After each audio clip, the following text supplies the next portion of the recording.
Sejam muito bem-vindos a mais um programa Saúde Estilo, informação de extrema importância para você e para todo mundo que quer saber sobre saúde, estilo de vida, bem-estar, qualidade de vida.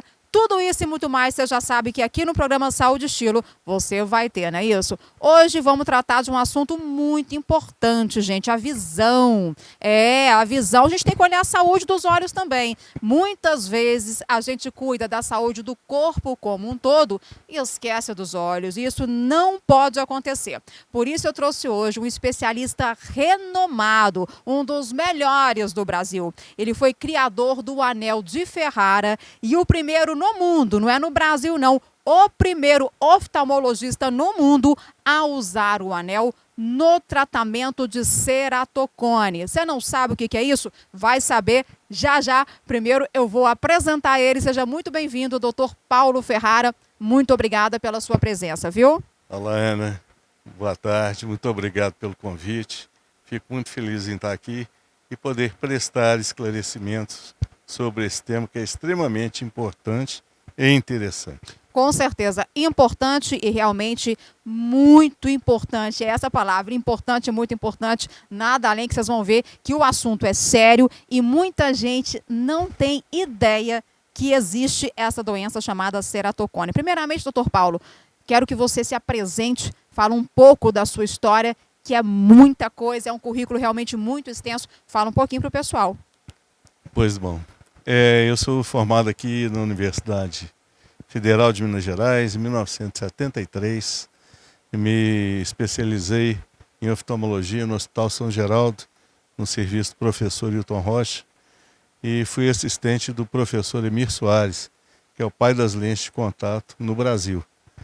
E o doutor Emir, né, sempre me deu uma força muito grande para tudo que eu imaginava. Então ele foi como um pai para mim, né?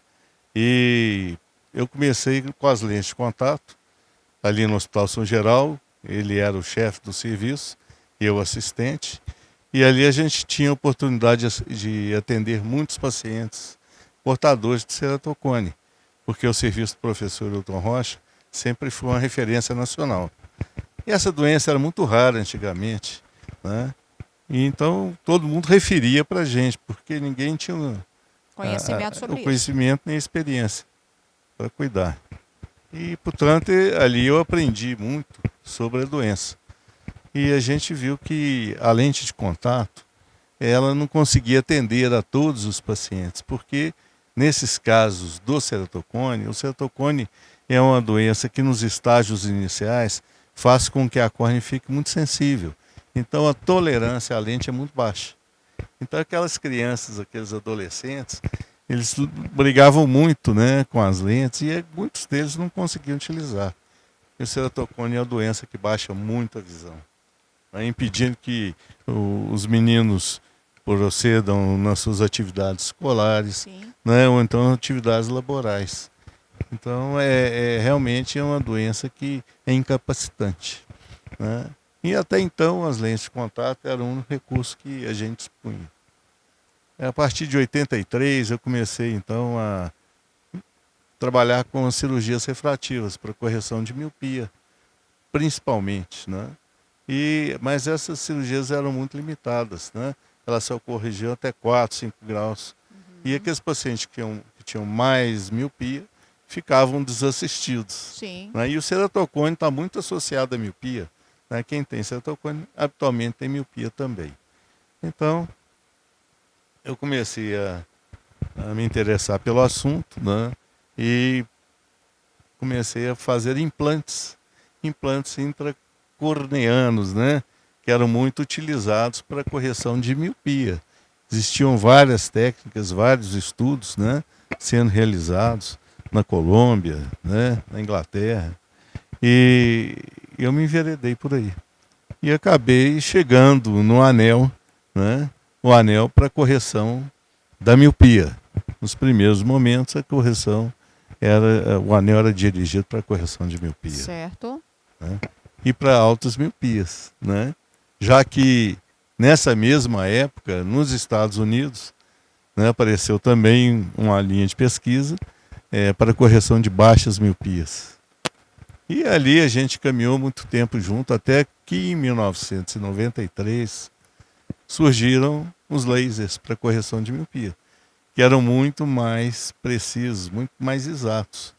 E o anel, então, ficou abandonado, né? Porque ele não tem aquela precisão necessária que o laser traz, para quem quer ficar livre dos óculos, né? Sim.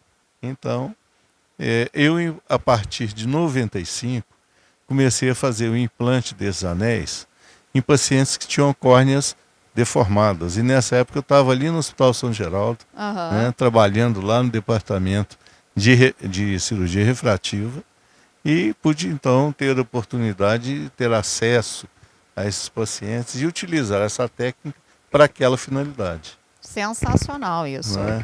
E essa oportunidade me mostrou que o anel é muito seguro, que mesmo naquelas córneas doentes, eles não sofriam rejeição, Olha não só. eram expulsos. Então mostrou que era uma técnica que poderia ser utilizada em córneas patológicas. Que é o caso utilizado Do para o ceratocone. ceratocone. Então, a partir de 96, eu comecei a utilizar para essa finalidade. Porque ali no departamento de cirurgia refrativa e córnea, né, eram encaminhados os pacientes para transplante. Então eu já chegava lá, né, em estágios muito avançados, né, e eu então comecei a implantar o anel nesses pacientes muito avançados, né, e pude observar que funcionava. Melhorava muito, Olha só. melhorava a visão, Olha isso, né, gente. melhorava olha a isso. tolerância e adaptação às lentes, né, e trazia um benefício muito grande. Sim. E então, a partir desse momento, eu comecei a apresentar, né, em cursos e congressos essa alternativa. Agora, doutor, vamos explicar para o pessoal o que é o ceratocone. Tocone. Gente, eu particularmente nunca tinha ouvido falar. Realmente assim mesmo, eu acho que é algo ainda muito desconhecido pelas pessoas. Então vamos explicar primeiro o que é essa doença. Segundo, ela dá sinais? Sim, com certeza. Bom, vamos lá. O ceratocone é uma deformidade da córnea. É uma deformidade em forma de cone. Daí o nome. Cerato é córnea em grego e cone é a forma que ela assume. Ah, tá explicado o Né? nome. Ceratocone. Aham. Então, muita gente não sabe, nunca ouviu falar. Aliás, você só sabe que essa doença existe quando alguém na família tem. Aí você Porque a descobre genética favorece? ela é hereditária. Em 15% dos casos, né, tem história familiar. Né? Os outros 85% vem de maus hábitos, maus costumes. Né? Olha isso. Coçar os olhos é fatal. Né? Coçar os olhos? Coçar os olhos faz a doença se estabelecer e faz a doença progredir. Olha. E a coceira está ligada aqui, alergia. Né? Então, o paciente alérgico, em geral, coça os olhos. Isso pode desencadear uma ceratocone. Isso. Meu É o gatilho. Deus, é um gatilho. Não é? Então a gente tem até o mês de junho, é o junho violeta, né? Que é o mês da prevenção do ceratocone. Eu não sabia também. A gente tá vendo como é que é um assunto que não é tão falado, porque tem um outubro rosa, que a gente sabe, prevenção do câncer de mama, não sei o que e tal. Agora, a visão, né? Essas doenças dos olhos, não sei se eu tô certa, mas eu ainda acho que são muito pouco divulgadas, são muito pouco explicadas para as pessoas, né? Até um tempo atrás realmente era pouco divulgado. Mas a comunidade científica, né, a comunidade oftalmológica, ela tem se movimentado no sentido de alertar a população, Claro. né, para a importância do diagnóstico precoce para o tratamento dessa doença, que é evolutiva e incapacitante e que acomete o jovem. Né? E quais os sinais, por exemplo? A pessoa para procurar um oftalmologista? Bom, em geral, a doença é bilateral, Ah, mas ela começa primeiro em um dos olhos. Então, como ela começa pior num olho, o paciente muitas vezes não se dá conta de que ele tem a doença porque o outro olho está enxergando bem. Então ele descobre que não enxerga de um olho quando ele tampa o olho bom. Aí ele, enxergando esse olho, o que houve? Aí corre no médico. Mas, na verdade, muitas vezes, o paciente começa a ter uma baixa de visão que incomoda. Né? O ceratocone ele traz um desconforto, dor ocular, dor de cabeça, Nossa. dificuldade de leitura, e você leva seu filho, sua filha ao médico, ele receita lá uns óculos, um pouquinho de miopia, com um pouquinho de astigmatismo. Ó. O paciente sai feliz, enxergando. Dali a 3 meses ele fala, mamãe, papai não estou mais enxergando com esses óculos. De fato, volta lá, o grau mudou. Dali a 3 meses, outra vez o grau mudou. Porque o grau vai evoluindo quando a Porque pessoa a tem córnea ceratocone. vai piorando. A córnea vai deformando. Gente do Então o céu. grau dos óculos começa a não atender mais. Aí então já vem a indicação da lente de contato, né? Que era o que a gente fazia. Mas essa abordagem ela está modificando, porque a lente de contato ela não altera o curso da doença. Ela não cura e não trata o ceratocone. Ela reabilita a visão. Isso é muito importante que se diga, porque existe um conceito antigo de que a lente poderia ter esse efeito de paralisar a evolução do ceratocone. E isso não é verdade, né? O que paralisa a evolução do ceratocone ou é o anel corneano intraestomal de Ferraro, Certo. ou é o crosslinking, que é um outro procedimento. É um procedimento que ele pode ser oral ou ele pode ser invasivo. Aham. Aqui comentando rapidamente, o oral se faz pela ingestão da vitamina B2, que é a Olha isso. riboflavina, Olha isso. e a exposição à luz solar, que é o raio ultravioleta. Ou, então, o tratamento invasivo, que é você fazer uma remoção das células epiteliais, Aham. pingar a riboflavina e irradiar com ultravioleta. Agora, olha só que interessante, pessoal. O doutor estava contando aqui antes que uma das causas do ceratocone é a falta de exposição à luz solar e o uso excessivo do celular. Como assim, gente? Quer dizer, doutor, nessa nossa nova geração, né, cada vez mais as crianças, os adolescentes, que são o público maior que tem essa doença, estão o quê? O tempo todo no celular, não brincam mais fora de casa, não tomam sol, ou seja, essas consequências vêm por aí. E coçam os olhos. E coçam os olhos. Gente, não quer dizer, por que a falta de exposição solar poderia causar o ceratocone? Veja bem, o sol tem o raio ultravioleta, né? Aham. Que vai fazer com que a vitamina B2 funcione. Ah. Entendeu? Então ela faz o endurecimento natural da córnea, da pele, né, do organismo como um todo. Sim. Não é? Sim. Então o crosslinking é um processo fisiológico natural que ocorre, né, desde que você se expõe ao raio Sim. ultravioleta. Agora, falando, até que a gente comentou agora desse uso excessivo do celular, além de poder causar o ceratocone, você acha que cada vez mais coisas vão surgindo em consequência desse uso excessivo na visão, né? Pois eu vou te dizer que tem uma previsão de que no ano de 2050, 50% da população mundial vai ser míope. Peraí. Então, vamos lá. 50% da população mundial pode ser míope em 2050 devido ao uso excessivo do celular? Inclusive. Meu Deus.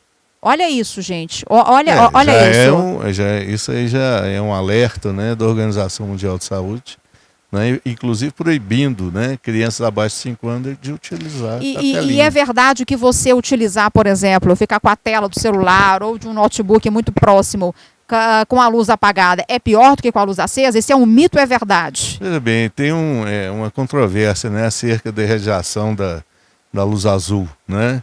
Eu, inclusive, minha lente tem um filtro, né, para a luz azul, que é o filtro amarelo. Né? Mas isso é controvertido, né? O que tem muito, que acontece muito, é o olho seco. O olho seco é uma coisa que é muito frequente hoje, não só por causa do clima, né, que está se tornando muito seco, mas pela permanência prolongada diante da telinha. Porque quando você está olhando a telinha, você não pisca. E você não piscando, o que acontece? O olho seco. Olha só. Isso serve para televisão também, doutor? Nem tanto para televisão, porque ela tá mais é o distante, computador, né? E mais é o celular. Né? Gente. Você já deve ter reparado, quando você está à noite lá, né, olhando no seu celular, ele começa a arder. Arde, E ninguém para, né? O problema é esse. O celular é tão viciante que você está lá, mas você não consegue sair. É impressionante. Porque o olho seca.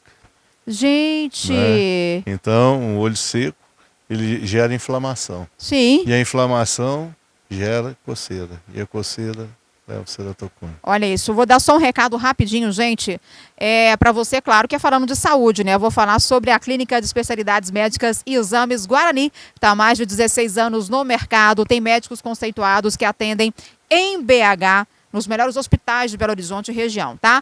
Tem estrutura de ponta, atende por convênios particular, gente. Tem descontos com pedidos do SUS, é isso mesmo que vocês ouviram. Tem desconto, leva lá seu pedido do SUS, você vai ter um desconto nas consultas. E olha só, lá tem tratamentos estéticos, médicos, dermatológicos, o atendimento é rápido, de qualidade, o melhor, hein? Por preços acessíveis. Quer saber mais? Acesse o QR Code que aparece na tela ou ligue agora mesmo para a Clínica Guarani. Pega essa dica, tá bom? Continuando aqui, doutor. Então, a gente falou desse uso excessivo do celular. Agora, uma coisa que me chama a atenção, não sei se eu estou certa também, muitas pessoas só procuram um oftalmologista na hora que entendem que, eu acho que eu preciso usar um óculos de grau. Qual que é a importância de se consultar um médico, um profissional da área, mesmo que isso não aconteça? Quer dizer, é importante ter uma consulta periódica para investigar também a saúde do olho como um todo? Com certeza, o exame oftalmológico deve ser feito pelo oftalmologista. Sim. Não é? Qual é a idade ideal para se fazer uma consulta? Isso. Em geral, na idade escolar. Né? Quando você vai entrar para a escola, né, você passar por um exame oftalmológico. Eu me lembro, eu era criança, eu fazia, né? As letrinhas ali e tudo mais. Por quê? É justamente porque quando a criança ela não enxerga bem, ela não vai ter um bom desempenho na escola. Verdade, né? verdade, verdade. Então, muitas vezes você fala que a criança é burra. Não, ela não enxerga. Entendeu? Sim. É por isso que ela não acompanha a turma. Então, o exame, né, na idade escolar é muito importante porque você já detecta doenças que aparecem na infância, né, como ceratocone hoje. E é claro, quanto mais cedo descobrir alguma coisa, Então, maior a chance de então, controle. se você né? só passa na ótica ali, faz a receita dos óculos e vai para casa, né, você está perdendo a chance de fazer um diagnóstico na hora oportuna Olha e fazer só, o tratamento. E a gente estava comentando isso também, hein? Tem gente que não vai a um profissional, né, um oftalmologista, passa numa ótica para comprar o óculos, apenas verifica o grau que vai ser preciso utilizar naquele óculos e pronto. Na verdade, isso é muito errado, ou seja, errado não, é perigoso, vai além disso, porque você pode, além de ter um diagnóstico de grau não tão preciso, você ainda deixa de descobrir coisas importantes que pode estar acontecendo aí na saúde dos olhos, né, doutor? É isso mesmo. Isso é muito importante. Agora, com relação, assim, depois do ceratocone, né, que a gente tratou muito aqui, quais as doenças mais comuns, assim? Hoje em dia, né, a catarata é uma... Catarata. É uma afecção, né? Não é uma doença, é uma afecção porque é um processo degenerativo, né? Sim. Quer dizer, é da idade, né? Uhum. E as cataratas ditas patológicas, né, que acompanham doenças sistêmicas, né, as traumáticas, que são consequência dos acidentes automobilísticos aí, ou esportivos, né? E aquelas que são as senis, né? Cataratas da maior idade. E glaucoma? Né? O glaucoma também é uma doença bastante frequente e que ela é uma doença que às vezes passa sem diagnóstico porque ela é assintomática. Né? Quer dizer, é o ladrão que entra na sua casa de noite e você não sabe que foi roubado. Certo. Né? Então, faça uma consulta de rotina. E nessa consulta tem que ter a tonometria, que é a medida da pressão da visão. E hoje em dia tem solução para praticamente tudo, né, doutor Paulo? Bom, tem tratamento. Sim, tratamento. Né? Muitas são preveníveis, né? E outras são tratáveis. Né? Graças a Deus, hoje a gente consegue, com medicamentos e cirurgia, evitar cegueira em muitos pacientes que no passado, né, perdiam a visão. E quais as dicas você daria para as pessoas terem uma vida saudável com relação aos olhos, ter uma saúde ocular muito boa? São hábitos, em geral, também até de alimentação, né, no caso de se expor ao sol, e hábitos também de deixar de ficar muito tempo ao celular. Nesse contexto todo, quais as dicas, em geral, você daria para as pessoas manterem uma boa saúde ocular? Hoje em dia, a gente procura prescrever colírios lubrificantes, né? Independente do perfil, independente da pessoa, é importante? Porque, como a gente comentou, o olho seco é endêmico, né? Não só pelas condições climáticas, Sim. né? Porque mesmo pelas condições intrínsecas, né, do paciente. Então, hoje, receitar colírio lubrificante passa a ser uma rotina, né? O que é uma alegria para os laboratórios, porque isso é uma fonte de renda Sim, maravilhosa imagino para que eles. sim, né? com certeza. Mas é uma necessidade para a gente, né? Porque o olho seco realmente é terrível, né? Sim. Ele baixa a visão. O filme lacrimal é a primeira lente do olho. Então, às vezes você está olhando para a televisão e está achando, não estou enxergando bem. Aí você pisca e a visão melhora. O que que é? É seu filme lacrimal que está rompido, né? Então, hoje existem tratamentos até com luz pulsada, né?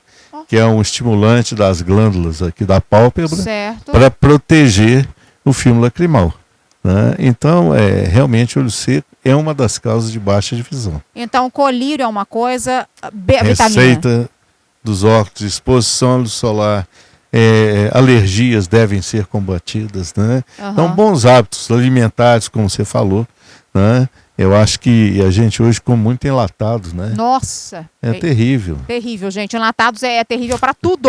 Não, é porque, quer dizer, quanto mais trabalho a gente tiver para fazer aquele alimento, que é o natural, né? Que é você realmente ou quebrar uma fruta, que você, igual pega um coco, você vai lá e você quebra, e não ficar pegando coisa pronta, porque tem muito conservante, muito sódio. Perfeito. Então, quer dizer, até na saúde dos olhos isso pode afetar. Olha aí. Não é? É claro, a gente estava aqui comentando sobre a vitamina D, né? A vitamina D, a ausência dela causa o quê? Além de problemas imunológicos importantes, né? Sim. É o raquitismo. Né? Então, no século passado, se descobriu que o raquitismo era a falta de exposição à luz solar. Sim. E a falta da vitamina D. Né? A pele tem a provitamina D. Quando você toma o sol, ela se transforma em vitamina D. Agora, muitos sintomas podem acontecer nos olhos, mas não necessariamente estão ligados à visão. Não tem isso também? Muitas, por exemplo, um olho você está embaçado, você está enxergando embaçado. Não quer dizer que vai ser um problema da sua visão. Pode ser um problema de saúde também. Eu estou entendendo o que você está perguntando. É o seguinte, muitas vezes a baixa de visão não está ligada à refração. Exato. Né? Então, por exemplo, você tem uma diabetes, né? Exatamente. Então você tem um problema de retina, né? Então seu grau é 0, mas você não enxerga. Exatamente. É porque o filme lá atrás, né, que transforma a imagem, né, ele está estragado. Então, por exemplo, a diabetes é uma das principais causas, né, de baixa de visão no mundo hoje. Por causa de catarata, por causa da retinopatia da diabetes. E às vezes é um sinal que a pessoa percebe ali, ela tem que procurar um médico para entender. Né? De onde vem esse sinal? Não, pois é, mas então você vê, a diabetes hoje ela é frequente? É frequente. É muito, não é? Muito. Então o paciente com diabetes, ele fatalmente vai ter algum problema, né, visual no futuro, né, em algum momento. Sim, sim. Né? Então, existem outras causas, várias, né, de baixa de visão, sem ser por problemas refrativos, né, que só são diagnosticados mediante uma consulta oftalmológica. Sim. E para finalizar, doutor Paulo, no caso do anel que é implantado, a recuperação do paciente ela é rápida? Essa recuperação ela é incrível, né? O paciente chega sem enxergar bem, faz a cirurgia e no dia seguinte, ou na semana seguinte, ou no mês seguinte, já está apta voltar às suas atividades laborais e intelectuais. Olha só que bacana. É algo que é importante, as pessoas querem saber, né, como que é o pós, como que é a recuperação, e hoje cada vez mais as pessoas têm acesso a esses procedimentos e com uma recuperação muito mais rápida. Então isso é muito legal, as pessoas podem se sentir felizes por isso, né? Com certeza. Eu acho que a vida hoje é muito exigente. Sim. Né? Então você não pode perder muito tempo com tratamento de saúde, não. Você tem que ter saúde para enfrentar o dia a dia. Muito bem, eu acho que é exatamente isso, é por aí mesmo. Doutor Paulo, chegando quase ao fim do nosso programa aqui, quero pedir para você passar os seus contatos. Quem quiser saber mais, quem quiser marcar uma consulta, como é que faz? O Instagram, já vou passar para vocês, Dr. Paulo Ferrara. Tudo junto, né? Dr. Paulo Ferrara, Dr. Paulo Ferrara. Aonde está atendendo no momento? A gente tem uma clínica aqui no Life Center. Então, me acham lá com facilidade. Pode achar, viu, gente? Vale a pena marcar uma consulta. Dr. Paulo tem grande experiência e olha só que bacana. Se você descobriu aí que pode ter ceratocone, já sabe aonde ir. Dr. Paulo, para finalizar, um conselho geral que você daria para as pessoas que estão assistindo a gente agora? Eu acho que a vida ela é curta e ela deve ser bem vivida. Vivida com conforto e com disposição. E para isso a gente precisa ter saúde. E dos olhos, muito importante, porque quando a gente não enxerga, a gente perde, né, um pouco da graça da vida. Gente, enxergar é tudo, né, doutor Paulo? É tão importante isso que a gente não consegue, assim, as pessoas que enxergam, não conseguem nem imaginar o que é perder que seja um pouco da visão. Isso realmente é muito complicado. A baixa de visão, ela leva à depressão. Exato. E a depressão é uma das principais causas do suicídio. Exatamente. Então, enxergar bem faz parte, né, de ter uma vida sadia, né, e pronta para as vicissitudes. Aproveitar o momento de verdade, né? Doutor Paulo, muito obrigada mais uma vez pela presença, por ter contribuído com informações novas para muita gente, como foi para mim, né? Com informações tão importantes. Tenho certeza que isso vai fazer com que as pessoas fiquem mais atentas à saúde dos olhos. Obrigada mais uma vez. Um prazer, muito obrigado. E obrigada a você também que ficou com a gente até agora. Espero que vocês tenham gostado. Compartilhe o vídeo. Passem essas informações para frente, né? Muitas pessoas precisam saber. E olha, vamos começar a cuidar da saúde dos olhos a partir de agora? Vamos marcar uma consulta com o oftalmologista? Então, nada é por acaso. Se você viu esse episódio, é porque é preciso que você preste atenção na sua saúde ocular e, é claro, na saúde das pessoas que vocês amam também, né? Eu espero vocês no próximo programa Saúde e Estilo. Obrigada mais uma vez pela sua companhia. Até a próxima.